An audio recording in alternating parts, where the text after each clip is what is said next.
we're going to be looking at today are area of circles and sectors. Now, area of circles is some revision because we have done that before.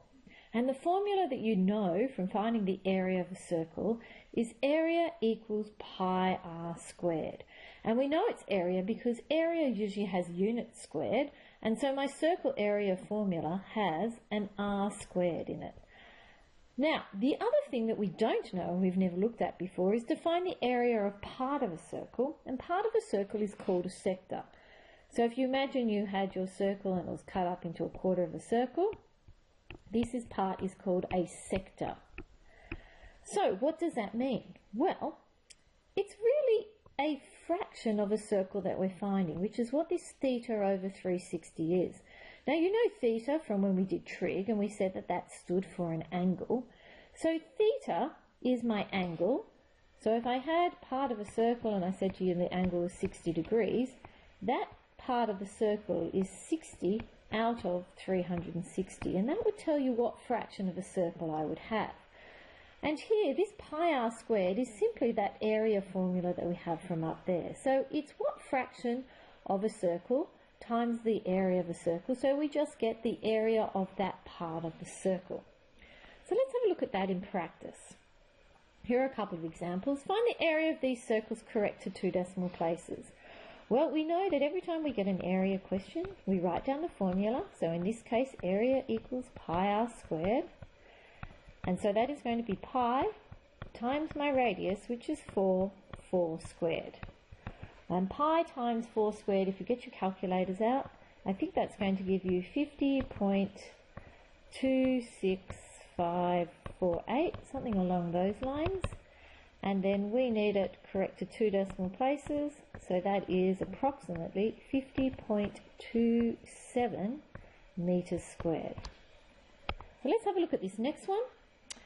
What we have is a circle, but I don't have my radius. I only have a diameter. The diameter, I'm told, is 2.05. So to find the radius, we know that we have to halve our diameter, so we need to divide that by 2. And you're going to get 1.025 as my radius. So now I'm going to use my formula, area equals pi r squared. So it's going to be pi times my radius squared, so that's 1.025 squared. And if I do that, I get 3.300635. And that is approximately equal to 3.30 kilometers because we wanted it to 2 decimal places, and there is nothing after that, so we keep that 0 there. So let's have a look then at how we find the area, yes, I did say it right, the area of a sector. So looking at our formula, what we need is what fraction of a circle do I have? Well, the fraction I have is I've got 49 degrees out of a possible 360, so there is my fraction, and the rest is times pi times the radius squared, so that's 49 over 360 times by pi times my radius in this case, which is 8 squared. And if you pop that into your calculators, you're going to get 27.3667, so on. And so approximately to 2 decimal places is 27.37, and that would be meters squared, not forgetting our units. So let's have a look at the last one. A similar sort of thing. We've got a fraction of a circle here. So my area is going to be, I could write the whole thing out, theta over 360 if I wanted, times pi r squared. And I know I've got 62 degrees out of a possible 360, and I'm timesing it by pi, and I'm timesing it by 62 squared. And when I place that all into my calculator, I'm going to get 19.47787, and so on. And that's approximately equal to 19.48 meters squared. And that's how easy it is. So now what I'm trying to find out is I'm trying to find out the area now of composite shapes. This is where we put everything together. So if we have a look at my first area here, can you see that I have a semicircle? So I've got half a circle, and I also have this triangle. So to find the area, I need to find the area of both of those parts and then add them together.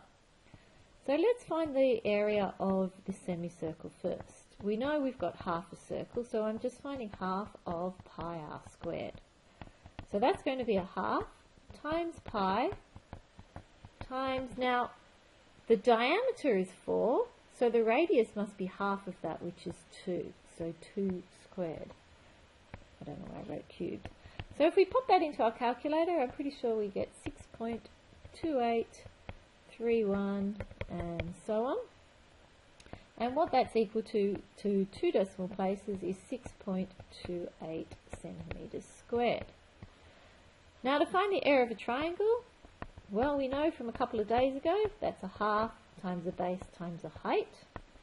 So it's a half times 4 times 5.